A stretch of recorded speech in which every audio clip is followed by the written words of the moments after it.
bengapressanga play. Bengapressanga record. Hey, Abu Junior. Quickly press record. What did this ngisheshe ngabamba becaukhulu.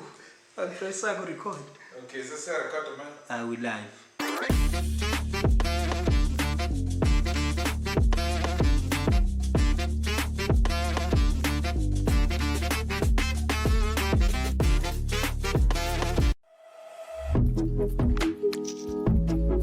Audio Jungle.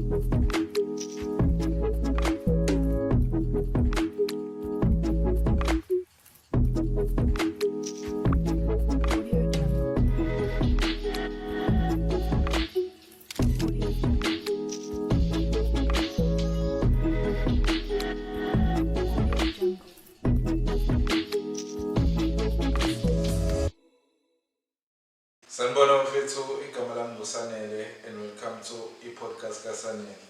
Okay, this is the first episode, so I call this the blueprint episode. So bafethu, this is my first time doing a podcast, so ngingibezelele nje kancane ngoba ngisaqala ngisazothi ukuthi kancane bo, but I will improve. Kancane nje ngizoziyela ngingampush. Okay, bafethu, on this podcast nama-shows awu-2. Eyokuqala, we call it TheBusinessKlasi, and the second one it's TheCvUngubani. Okay, on this show, the first one, on the BusinessKlasi, we invite people with businesses and business ideas to come and advertise on the show, tell us more about their businesses. So it doesn't matter, you can be in the clothing business, be a salesperson, selling products, rendering insurance, models, or up-and-coming artists. It doesn't matter. As long as you push and you are more than welcome to come on the show. So, Bafetu, come to the show. Let us learn more about your businesses.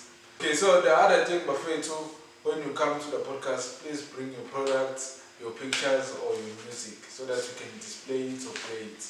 So, and another thing, Uma Uzabile show, Bafetu, will give you 5 minutes to pitch your business idea. So balulekile kakhulu to know how to pitch your business, because you never know who is listening or who is watching you. So that it might be a potential investor, business partner, or potential employees, or even stakeholders. So make sure you are prepared to pitch. Let's go to the second show, which is called TheCvUngubani. It got 2 themes. So the first one invites abantu abafuna umsebenzi. They come on the show and tell us their level of education, bafunde phi, ama-skills abanawo, and iziphi inkampani abafuna ukusebenzela. So uzoshuthi mina, for example, I want to work for Transnet, I have this experience, ngizobasiza kanje nayi field yami. So our potential employers azoyibona le interview. So it's like an interview but this will be online. So make sure you come prepared, because sizobuza nama-ethical questions as well. So bazobona ukuthi unayo in the communication or uyibhalile lapho kwi-CV ukuthi unayo. So come to the show, the other parts TheCvUngubani, it's very interesting. Nizoyibonela nje bafethu, ngifuna ukukhuluma kakhulu, nizobona nje seyikhaya yabo. So sinama shows out 2. The first one is BusinessKlasi, and then the second one is TheCvUngubani. So whether you are in business or whether you are looking for employment, asikho isizathu sokuthi ungezi la.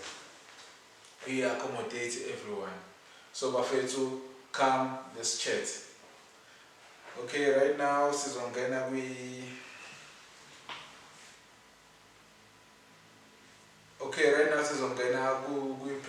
personal questions. But before we go to my personal question, please make sure you follow me on Instagram at @SA_Mlambo. One follower on all other platforms using the same username, SA_Mlambo. Please like, share, and subscribe. Click the notification bell so that you don't miss any content that we upload on this channel. Okay, the personal questions, njengoba besengishilo ukuthi igama lami nguSanele ngaMlambo. I was born in Edand. Edand is a small town in Bickersburg in KZN. So I was born Edand, abazali bami behlala le eGlencoe. So khona ilokishi la khona nje eGlencoe but bengihlala eSithembeni. Then before ngiqala isikole, then my parents were relocated to Ladysmith endaweni ekuthiwa ise-Watersmith. Ladysmith mnambithe bafethu niyawazi. So besihlala e-Watersmith, abanye bathi sePhayikeni. Then before ngiqala isikole esikoleni ekuthiwa ikwaPhayikeni, esikoleni ekuthiwa ikwaTimoti. So the school was like 4.5 Ks. Yeah, then ngifunde grade 1 no grade 2. Then I went to Sifubeni closer school. So then ngenza grade 3 ngenza grade 1 no grade 2. Yeah, ngenza grade 1 no grade 2. Mana angithi first year no second year ubala grade bala. First year so ngabala ma grade lapho. First year and second year so ngabala. Then bese kuba grade 1 lo. Ayangwazi lokho mina. Grade 1 ngubani? Oh, grade R no grade RR. Mana ngangitshela ngaleyo nto mina ngiyangicrash. Grade Hayi yebo you product of product of inkani. Yebo sisikole siqala ngijoni. We product of inkani. Babe nginqabela ukuthi ngakhala.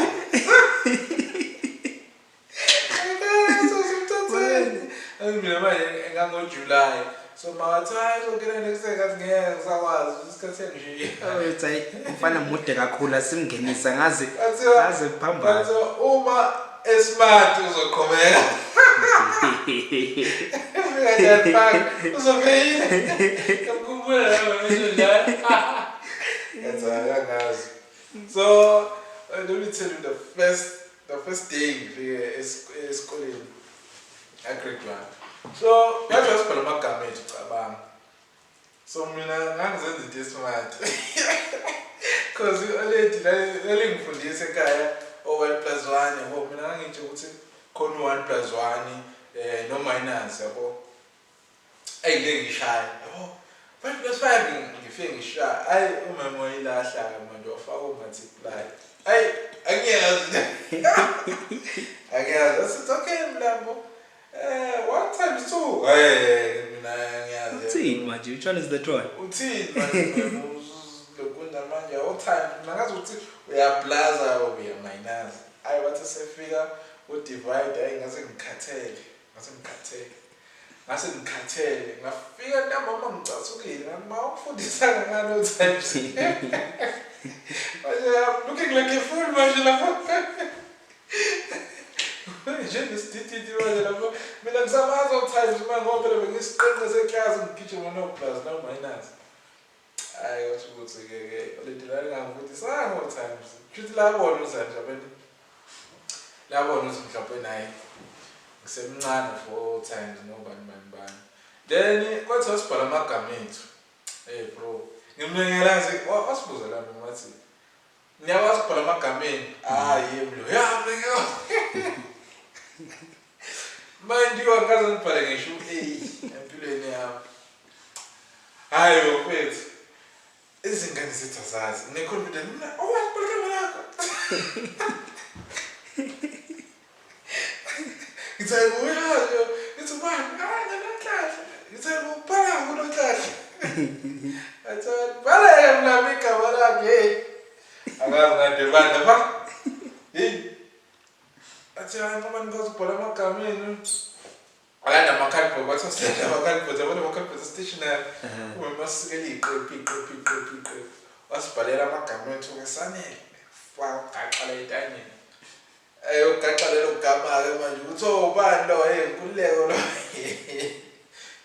Ngikhumbula nje so manje amagama mina lami igama ngangitshontsha ngihamba nalo yabo angazi ngangenzelani amagama ethu saswashiya nje le khona le saswashiya khona then ngakusasa ubuza uthatha futhi igama lakho manje uthola ukuthi amajuba sayabhoshela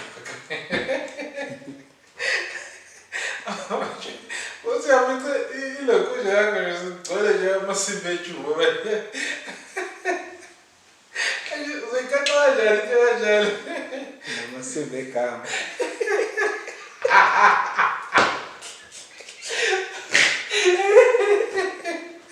azohlanya isikole sami leso nje ukuthi amasimba egama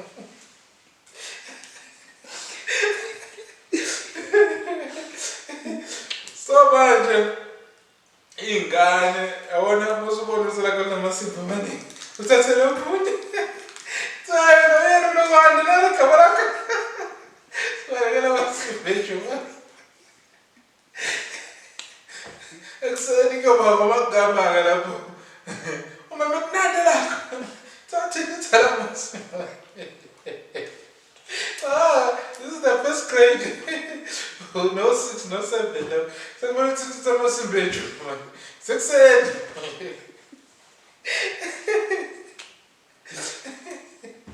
mina nje lami igama ngangihamba nalo yabo then ijive ukuthi ngangibe ngishiye igama lami mase kumele ngilifake kusenangisade bese ziyakhala-ke lapho ziyakhala so into eyangifundisa yona nje esifubeni so laphana jobe that was like 4.5 km ngihamba as a child first school sami nje ngihamba 4.5 kilometers. Okay, so laphana ngoba ngishilo nje ukuthi ngihamba kutebetebe so into eyenzeka because lesikole lesasikude nala ngihlala khona so we used to get amajita like amajita lawa efunda khona because lesikole sasilike emakhaya sasisehlathini kahle kahle so they don't nganguchizi warawara or amweki ngoba naku ngihlala endaweni engathi ingconywana bo so every after school because sasikhala kuyaliwa yabo kuyaliwa njalo gijima umuntu wetebe lapha bafethu asiyeke kodwa nje kaTimothy ngaqala khona then I went to esifubeni then ngaphuma ka2 ngenza grade 3 no grade 4 then ngihamba ngayo Watersmith ngenza grade 3 angazi kodwa ngenza phetho u1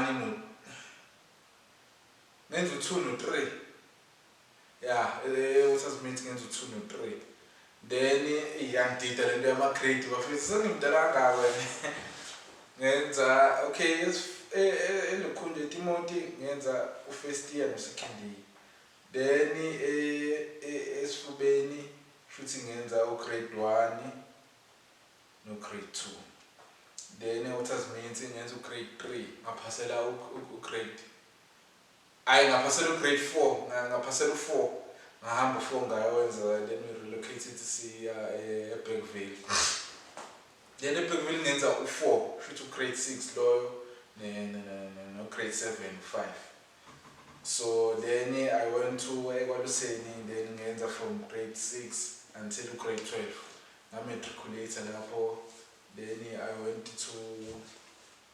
to do ilokhunya I went to a university then I did my diploma then degree then ngesengenza honors then ngoba manje sengilokhunja ke sengilana ngenza content creation so that is my story okwamanje angeza lapha ngiyapush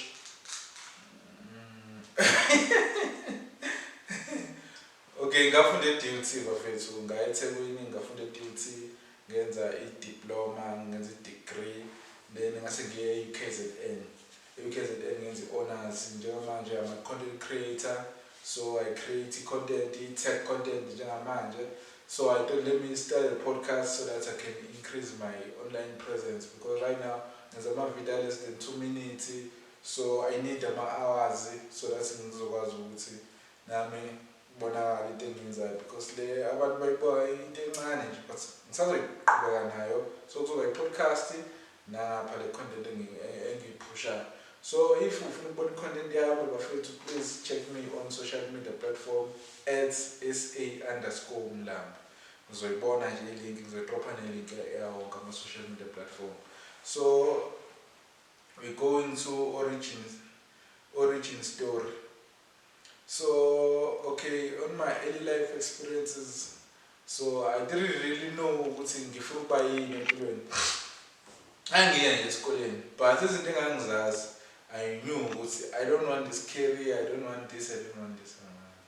I didn't want to be police officer, I didn't want to be a doctor or nurse. Kusebenza isibhedlela nje, I don't like ama-injuries.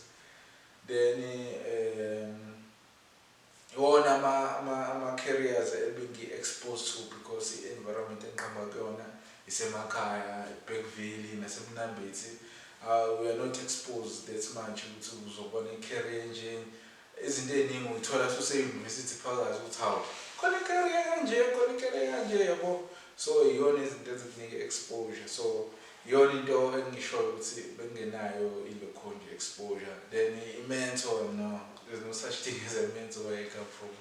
Umuntu nje uqhamuka eBergville uzokutshela ukuthi mina you used to have a mentor, even ithutha nje kunzima ukuyithola. So into engekho nje leyo. So izinto eziningi ngiyayibona usubona ngendlela nawe ukuthi hawu hey usuyaphaphama, hey ufana nokuhlangana nomuntu erenke, hey yabo. So into kanjalo. So ngiye kuma defining moments. Ama-defining moments mina into engingayisho as a defining moment kumina. I remember ngase ngiseBergville my first year. Bafethu lento le mokhulu emakhaya to go to eThekwini, ngifuna it's a big thing. Even abantu right now baqasha ama-taxi ngo-December baqasha ama-taxi accommodation angazi kahle hle kodwa nje maqasha i-taxi sizokwazi ukuthi fethu siseThekwini kuyoshuthi olwandle sishayele. That is a big thing kubantu abangekho exposed izinto zasemakhaya. So kwenzakalani kwathiwa kuyahamba nesikole ziwe eThekwini. Ukuhamba ngobhasi awu-2. Ngiyafika ngapha elokhunjini eBergville. Abantu abaningi abangazi yabo. Mina nje bengumuntu ongastruggle eklasini nkosiyami yabo. So I remember na first day ngifika. So angithi ngizokwenza u4. So labantu laba abaphasela u4 mina ngiphasela eMnambithi bona bawuphasele la. So ngathi kuzoba uthisha oyedwa, ngathi uthisha ababodwa, ngathi babepromotiwe from ukufundisa u3 sebezofundisa u4 ngazi kanyana. So ngiyakhumbula sifika sangenise wona. Bafika uthisha labo bazokhetha yabo. So uthisha wayethatha iqenqa zakhe. Bese kuyakhetha ngikhumbula nje lo wami manje wathi ayi ngasemnyama la. Ngathi mina naye mhlo. Apho ngizule ngithi ngizobanyisa labo ngobatshengisa. Ayangekho. Hayi sidlule lapho. Then sekukhokhela ibhasi manje. Wonke umuntu ufuna ukuyeThekwini ke manje. EThekwini. Then unfortunately mina angikwazanga ukuhamba because my parents babengenayo imali. Uma wayenayo imali yokuthi ngikhokhele. I remember kwaku-150 at the time ibhasi. But le imshaya ukuthi ngizodlanga phambili because imali wangenayo. Wathiwa thina so sizohlala emakhaya ke ngoba isikole siyahamba for 3 days sizovala. I remember nje kuseni kwakuvukiwe phela ukuthi iThekwini sekudeni ngihambele ekhaya. Amabhasi edlula lapha ngasekhaya mfethu siyahamba mfethu papa laba abazali behla ney'ngubo labo bephelezela iy'ngane zabo. Angazathi ngishaya umhlaba. Kusekuncane lokho khona kuseza. Abantu bangabuya labantu mfethu eThekwini this. Ongasakwazi ukukhuluma nje into esile nje. And futhi ngathi sebehlala bodwa laba sethe bobuye eThekwini. Uthe mfethu ubani wachamela ebhasini, ubani ezokuthi angihlukumeze le nto leya. And And that's why I told myself, ila ngaqala khona ukuba ne-attitude empilweni yami. Ngasho ngathi yabona ngifuna ukuyohlala eThekwini-ke manje. Laba bahamba 3 days mina ngifuna ukuyohlala eThekwini. Ayikho into engizoyenza njengamanje. Then ngaqala lapho nje because yayingicika nje lento. Then ngathi ngifuna ukuya eThekwini mina. Then my attitude changed forever lapho. Then ngase ngikwazi ngafunda ngaye high school ngaphasa. Then nginalento yami ukuthi ngineqhubu. Ngifuna ukuya eThekwini. Lonke lezi moto bebeshutha lapha. Khona imoto encane ni-driver. Ngiyafuna lezo. Then ngathi grade 12 ngacabanga ukuthi iyiphi plan ezongisiza ukuthi ngiye eThekwini. Yabo. Abanga no angiphasa ngihambe ngifunda. Yabo. Then nga-apply ngo-university la KZN. Yabo ngitargethe yona then yangithatha i-duty ngiqanjwa leyo. Then mase ngifika ke-duty then I had to maintain my stay ukuthi ngihlala la eThekwini phela. Then ngi-maintain kanjani i-stay sami eThekwini ukuthi ngipass so that ngizokwazi ukuqhubeka because ngifunda ngo-NSFAS yabo. Yeah, then ke ngayi-maintaina ukuya eThekwini it was a dream to me. It was a dream. Then I spent maybe 7 years eThekwini because ngathi sengiqedile ukufunda i-diploma ne-degree yami ngaphinde ngahlala ngo 2 years futhi because bese nginabantu engiphila nabo. So that was my defining moment. Ama passion and hobbies.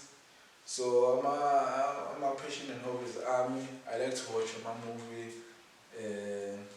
I like to read, but I am a novel. I can't read like 2,800 pages. Nah, I'm sure I don't.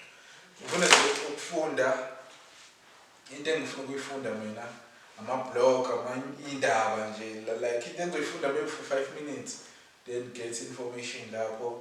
Yeah. Then enye into I like to cook. Ngiyathanda ukupheka.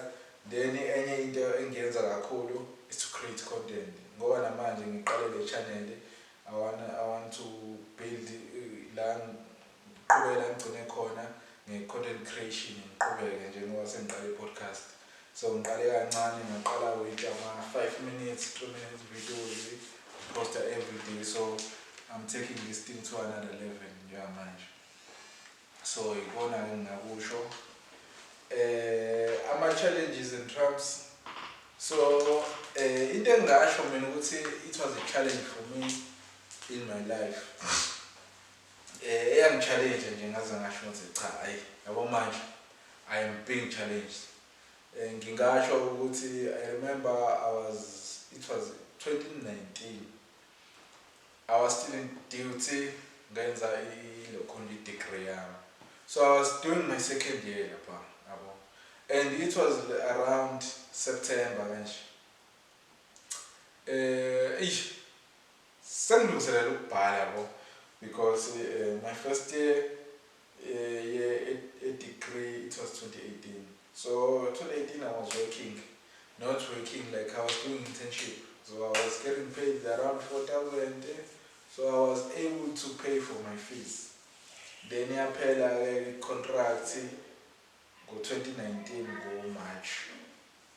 Then after that I was coca because I was paying every month.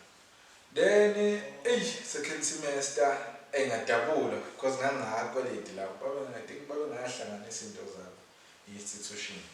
Phuma list I think yaphuma ngolesine ngolesihlanu ngangibhala. So phuma list ama-student angakhokhile September kanje. Emephuma kwathiwa sino 2 days ukuthi setlisha ama-fees ethu. Ema ngibheka le list le eyinkhona lapha. Vele ngithi ngizophinde ngibone le nto focus nje endabeni yokubhala. Manje ngiyabuya ngakusasa. Ngibuya phela ekhempasini. Sengikhishiwe rese ama-biometrics ami awasasebenzi ngisakwazi uku-accessa manje. Ngikhathele ngilambile lapho ngasho ngathi yaqala-ke inkathazo manje. And eThekwini anginamuntu. Abangani bami nje abantu enginabo abangani bami and ngihlala nabo khona le res yabo. Sengimile-ke manje-ke ngishilo-ke manje umphathi we-building wathi hayi engisakuvumela manje ungene la ngoba awukhokhi. Waba khokha all these months ngenxa yokuthi-ke angisasebenzi-ke. Ayi ngithule avele ngifonela umngani wami khona umjida wami owayesehlala efletini angimtshela ukuthi ngiyeza lapho sebengikhelile restaurant nje samba ngitshela uroommate wami uthi mfethu awungizethele impahla zami ezokuthi nokuthi lapha endlini nento zokucoba nento zokugeza ngihamba thatha into zami nakhona lezo zinto lezo wathatha nje phela engasavumelekile ukuthatha into zami because wathi kumele ngikhokhe yonke into ukuze ngizokwazi ukuthola into zami. Wathiwa nje ngingathathi lutho. Ayi thatha izinto-ke ngihambe ngiyomjida wami. Umjida wami wayeprepare wayehamba that weekend. Wayehamba kuba kunomshado yabo. So engihleli-ke la futhi la wangishiya ne-password ye-Wi-Fi ayi ngathi ukurelaxa kancane ngaphuma ngahamba because wayelapha ngase-Botanic Garden i-flat yakhe. Then ngahamba ngaya e-Prayer Center ngathenga izinto engizozidla for i-weekend ngabuya nga-relax. Ngicabanga manje ngithi mina ngeke ngikwazi ukuphumelelisa yabo. And ayikho into engizoyenza I can't even ngisho nasekhaya ukuthi hayi bo manje sekudingeka u-10,000 manje. Over the 50,000 u-10,000 usele manje. Le enye ngikwazi ukuzama ukuyikhokha okhona nebhasarinyane engiphesha ngalo bo 2015 yabo. Na fee remission yabo. Ngithule ngithi mina ngizoyenza njani phela manje angikwazi ukuphindela ekhaya. I can't go back to Bergville. That is not an option nje futhi angicabanga ukuyicabanga leyo nto leyo. I vele ngingene ku-Twitter. The time la sekhona u-black Twitter la salokhunjisa abantu ubani must fall bani mani. Lowo Twitter nje uhlangana nje. Leyo era lo black Twitter. Ayingene ku-student portal sami. Screenshot ilokhunji loan yami ama-fees ami screenshot student number ngishuthe ilokhunji student number ne-ID yami. Then emva kwalapho ngivele ngiposte on the internet yabo. Ngiposte ngisho ukuthi bafethu ngicela ningisize nginale nkinga kanje yabo and sengiyabhala manje. Poste emva kwalapho ngikhophe leyo link leyo ngingene kuma-DMs abantu ngibacele ukuthi futhi ucela ungiretweetele nginenkinga kanje. Angifuni uqamba mama. Abantu abaningi maybe 99% engangena ama-DMs akho bangiretweetele yabo. Ba-reply abanye ba-retweeter. Then yaqala-ke manje i-post yami ezama ukugain i-momentum manje ezama ukutrend yabo. Ayike trend ngisho ngithi ayatrenda abantu abaningi bayibona abanye bayakhomenta yabo. Ukhona abashoyo ukuthi cha uthola usizo kanje sawulihlandela lapho. Then ngabona uJulius Malema lo EFF wayeposta something I don't know wayekhuluma ngani. Ngavele ngathatha ilink ye-post yami ngayiposta lapha kuma-comments akhe. Emva lokho that man retweeted my post. Then my post was trending manje. Siyatrenda manje. I'm getting retweets, I'm getting comments. Then there was this guy but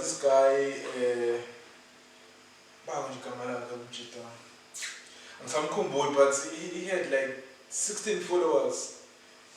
He has 16 followers. He has 16 followers. I will pay. Hi. He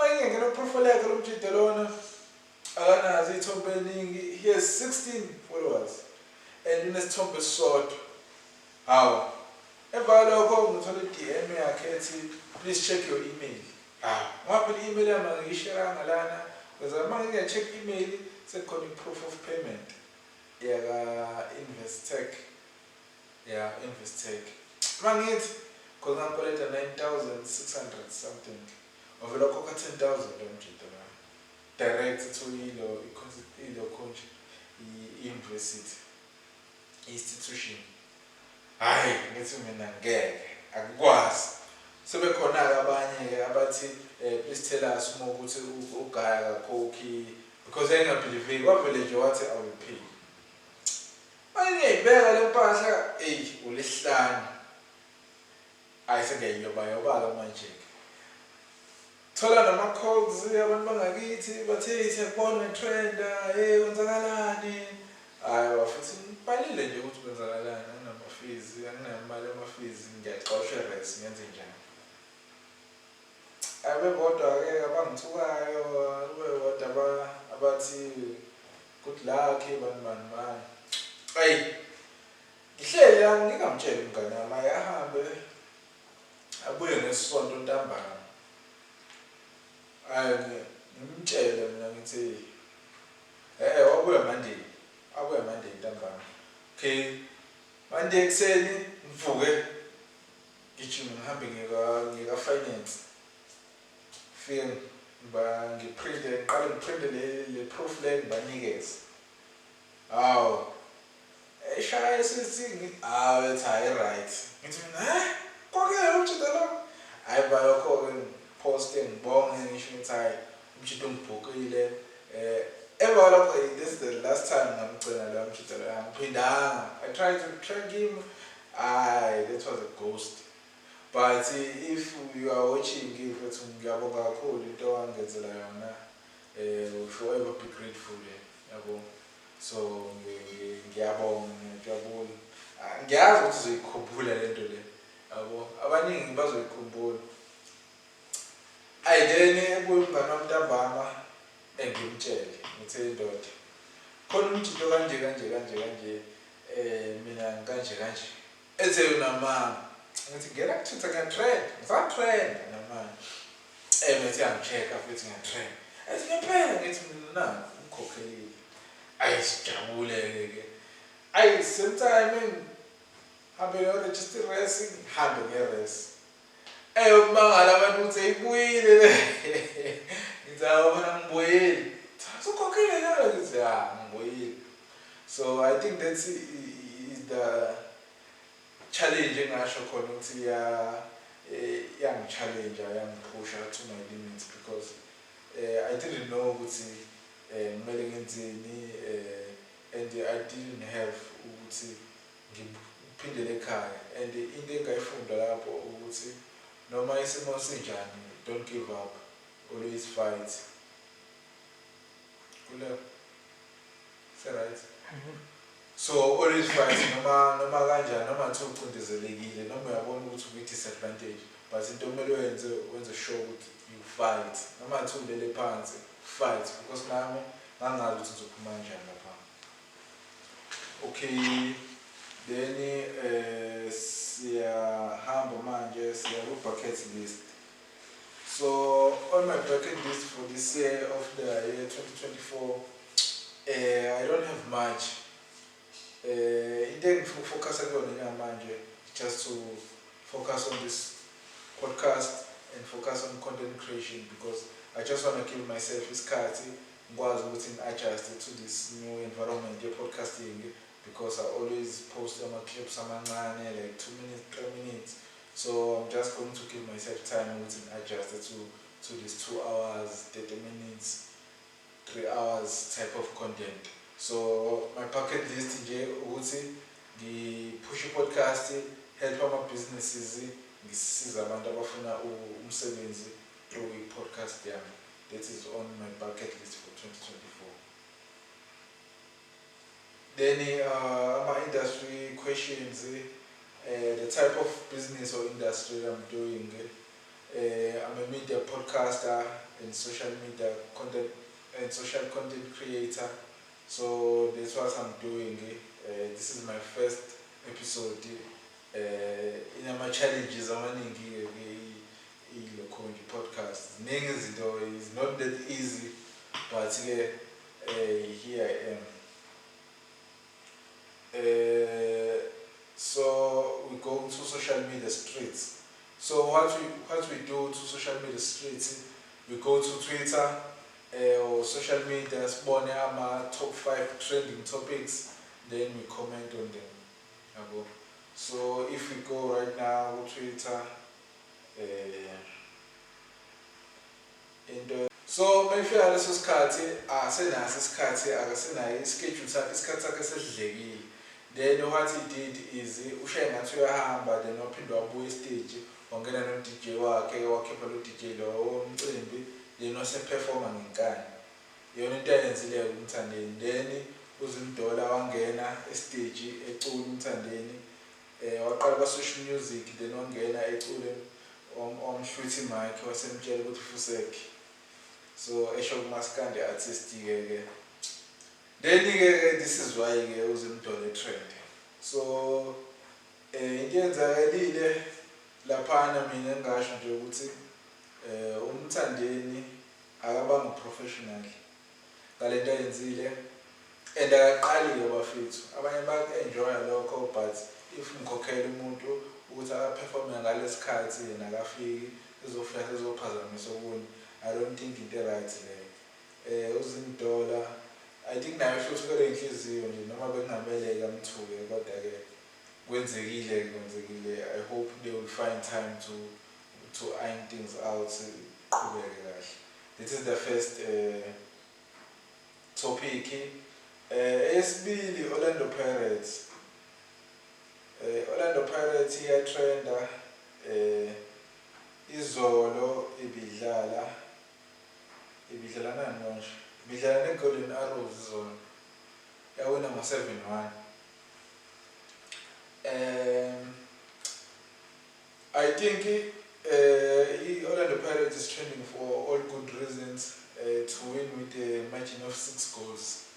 But you can see that they are a bigger club in South Africa or in Africa. So I was 7-1. No, the head coach le uJosi siyambongela. Yikho ke nje phela ukuthi ke sekulate for i-league. Bathasazi kodwa nje hayi batshengisile ukuthi bayi-big club. U-7-1 kwi-league hayi ngeke. Khona no ushaya hat-trick. Ubaxhomba ushaya hat-trick izolo.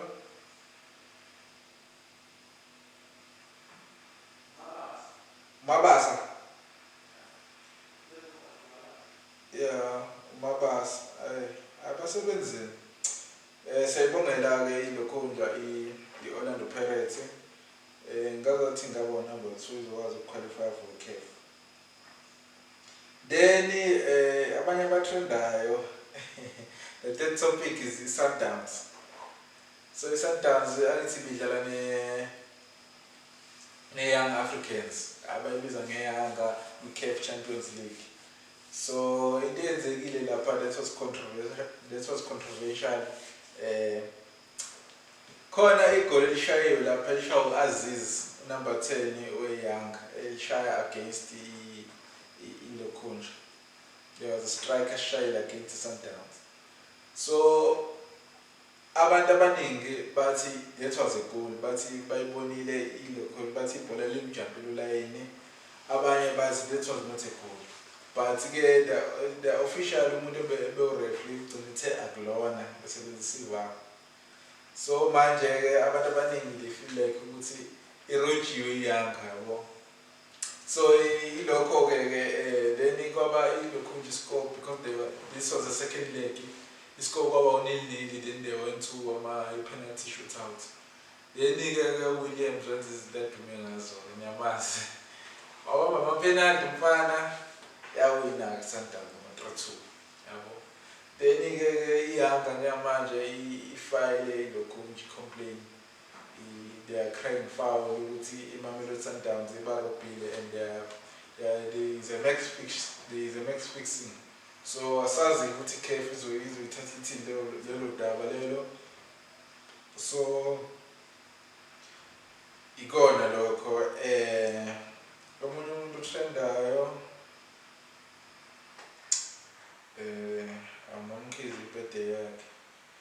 Then omunye umuntu otrendayo uCasper Nyovest urefill wephulu. So enye insizwa le namagalelo lapha ku-music hip hop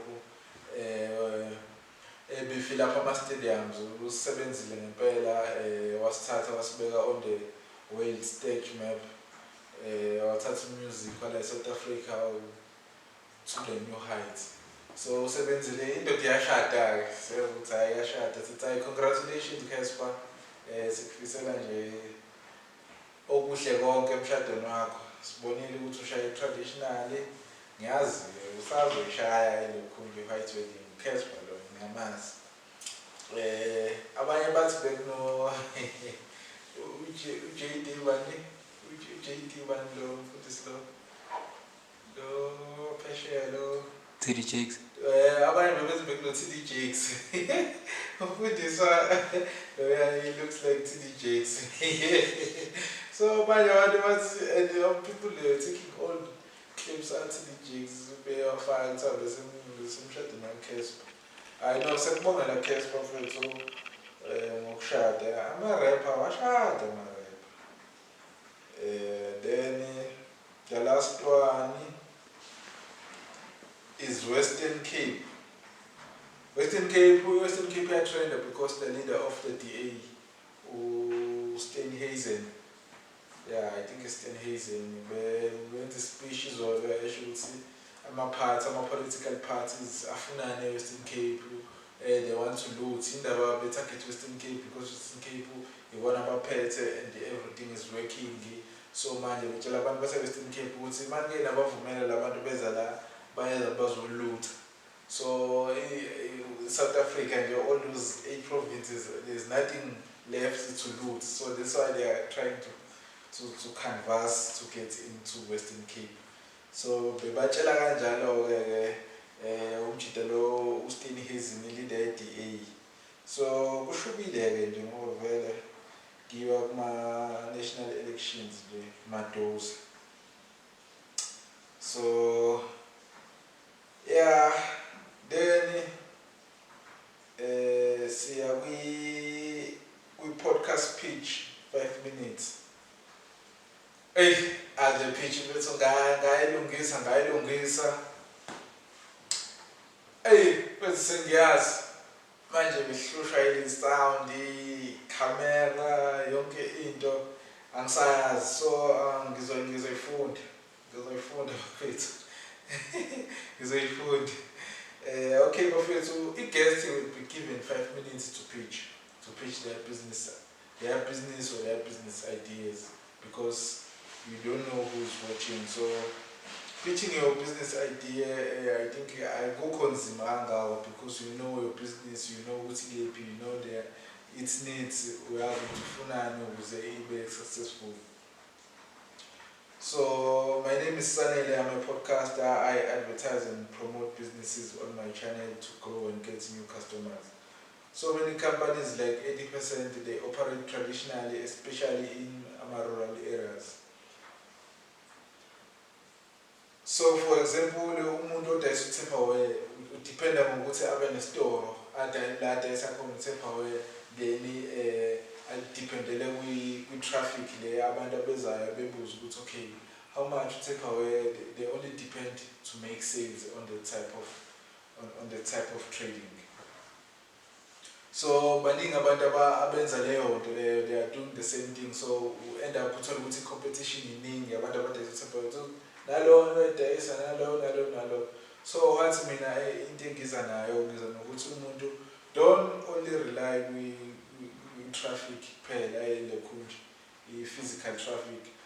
Take your Thephawe store usize online, lapho uzokwazi ukuthi usidayise khona ku-YouTube, usidayise ku-TikTok, Instagram, Facebook, ku-X, yabo. And the more wenza lokhunje ama-video about Thephawe, usho ukuthi nasi staff esikhona, you can also make money doing videos, doing content about Thephawe. Usho ukuthi okay, now Thephawe lo sebenza kanjani nani lo wengane, you're making content. So you're making money out of the content before we even selling takeaway.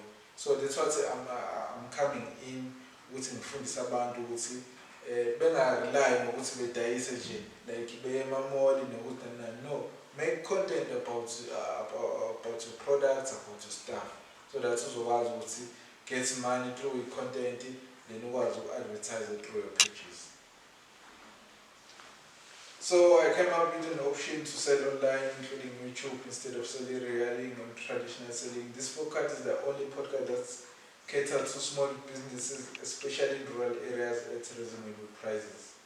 The person selling takeaway will be able to increase sales and grow their businesses, as now they will only target customers from Facebook, Instagram, X, YouTube, and all other social media platforms instead of relying on a physical store. So to continue doing what I do, I need money to grow this podcast. So I need 200,000. The 200,000 will use it to buy proper podcasting equipment. We'll use it to rent an office where we will shoot and do our podcast. We'll use it to pay for sound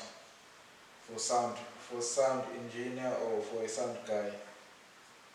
So another money will be used on social media platform. We'll promote this podcast, we'll promote our channel, so that we'll be able to reach more people. Then sikwazi ukuthi senze imali ke. Mase sipromotile, then sikwazi ukwenza imali. Imali sizoyenza kanjani? Imali iziningi indlela zizokwenza. Siyayenza ngama-ad, siyayenza ngama-sponsorship, nabantu who come to advertise on the podcast siyakwazi ukuthi senze imali. So we are already monetized on Facebook, on our 2 Facebook pages, on Instagram, monetized, then or on YouTube. Like on YouTube, it's short along like 200 followers, so that's what we want monetized. So for you to please subscribe and then support. So I think I'm done with my page. Izinto kumele uzenze nje is to touch on the problem, ukuthi i-problem uyilungisa kanjani, then ube nama-figures, and kumele uconvince abantu ukuthi lento oqhamuka nayo inkinga vele, is a pressing issue, then nanokuthi i-solution yakho is the best. Okunye nanokuthi how will you make money ngale solution yakho. If people give you money uzobakhokhela kanjani. I think that is pitching, ukuthi soqedile ukupitcha lapho. Asitshela ukuthi ufuna imali enganani, uyiphi i-team yakho, uyisebenzisa kanjani le mali, and how will you repay it. And i-solution yakho izobasiza kanjani abantu, izosiza abantu abangakanani. Ungaqhamuki ne-solution izosiza umuntu oyedwa, kumele kube i-issue that is pressing abantu abaningi abazokwazi ukuthi be-relate kuyona. Then effect of the day. Kule, what is the effect of the day, bro?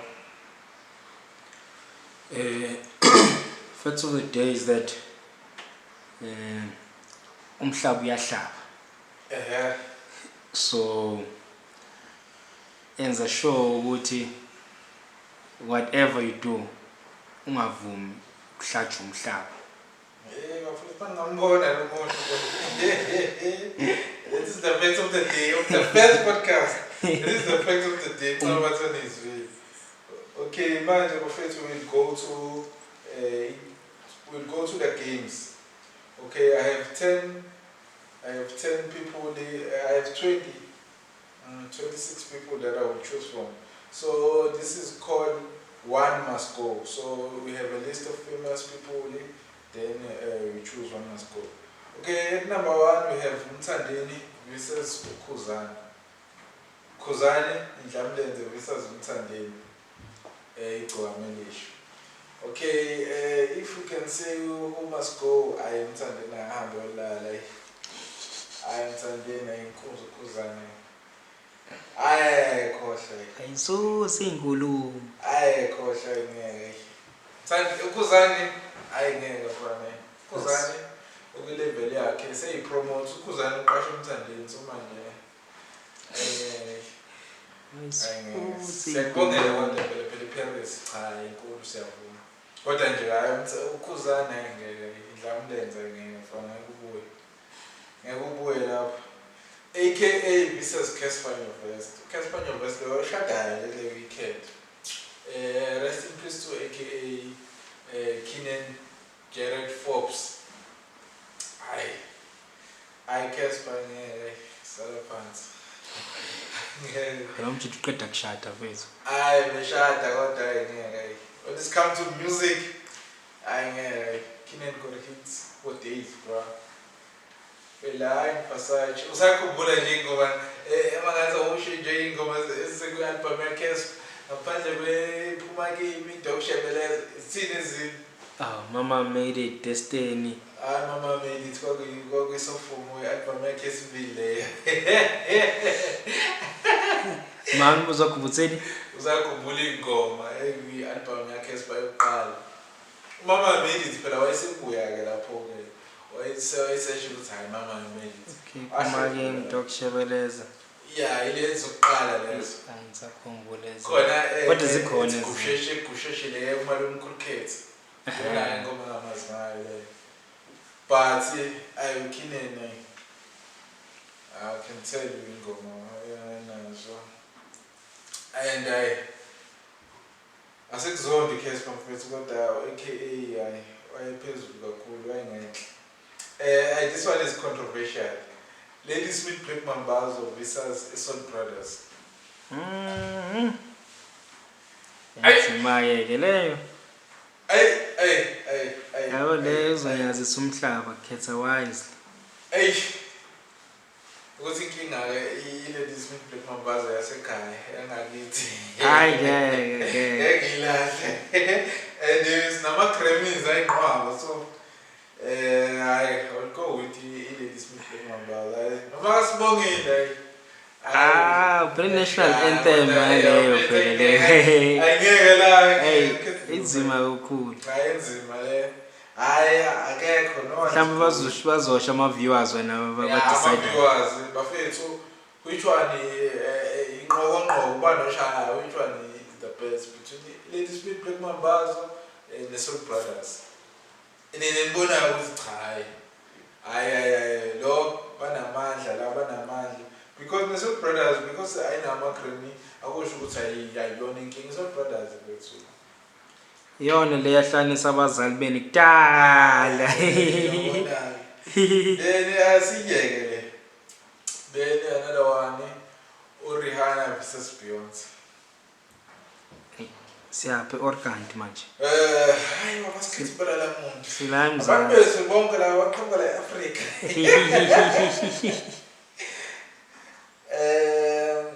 Mina in this case when it comes to music I will go with Rihanna, bro. Yeah, Beyonce performer.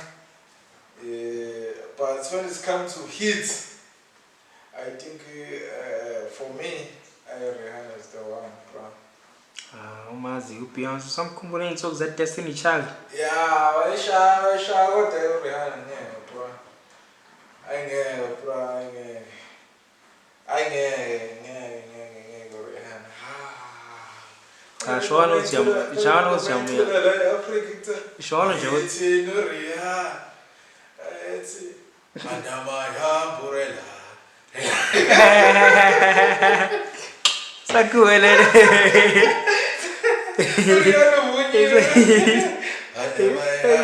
Makhethe somakhaya. Okay, another one umtshengisele visazi umgqumeni. One must go. Bafethu. Umgqumeni must go. Hindi dana bena mahits amaningi kakhulu. Yes, umgqumeni benayo naye i-crowd yakhe, but when it comes to ama-hits amaningi nendondo nabalandeli abaningi umtshengiseni uhamba yedwa nje bafethu. So umgqumeni must go. Ronaldo versus Messi. Yabo leyo. Cha leyo nje obvious. Ayini obvious. Ukuthi phela uRonaldo nje. Yeah. I mean sibona uyadlala kodwa ngeke. I-GOAT. Inkunzi I miss must go uRonaldo GOAT. Asoke inkinga. Then or my viewers ngasitshela ukuthi who is your GOAT between uRonaldo noMessi. Then on number 7 we have Mayweather Jr. versus Muhammad Ali. Who is Ubani GOAT? Who is your GOAT? Muhammad Ali heavyweight. Lokunja Mayweather lightweight. When it comes to lifestyle, obviously Mayweather, he was the smarter one because Wapuma wonke lama companies from the company and the tripled imali abeyenza. So for that I would give him a point. Ukwazi ukubona ukuthi okay ama boxers like ama kodwa lento kanti based on inqini noma based on smartness ayithi le based on inqini ngisamnika ama props akhe angisamnika ama props that person ngiyenza kahle bese ngiyafinalize. Okay kodwa ringing mupho ngashaya umunye ringing hayi ngivele phela Muhammad Ali is the GOAT. Okay. He's GOAT. And when it comes to choose between the two, I would give Muhammad Ali 9/10, then Mayweather 6/10. So Muhammad Ali stays Mayweather Papa. Then Jay-Z versus Nas. Jay-Z versus Nas. Which one is the GOAT? Jay-Z is the GOAT. Nas is a rapper and the ita yakhe was little. But that's the only thing we can say about two Nas. Jay-Z is the GOAT. Then Umsaki versus Tyler. I'm Saki. I'm sorry, like Tyler, sorry. we had the biggest song, biggest hit. You were able to. What's Tyler to?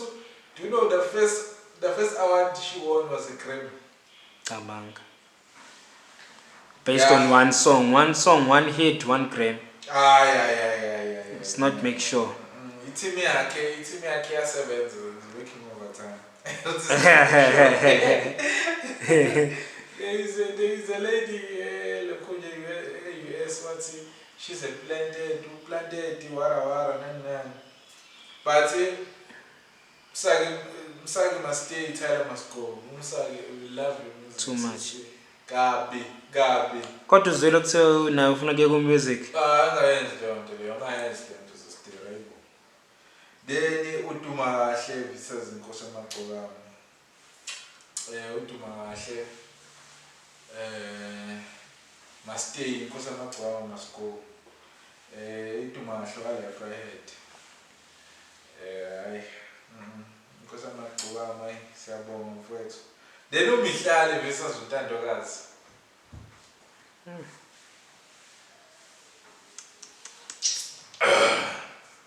Wife material. Mihlali papa mfowethu. UNtandokazi must stay, UNtandokazi is life. Then this is the game. We call it one must go. So we are done. So maybe get a comment nisitshela ukuthi mina ngibona kanjani.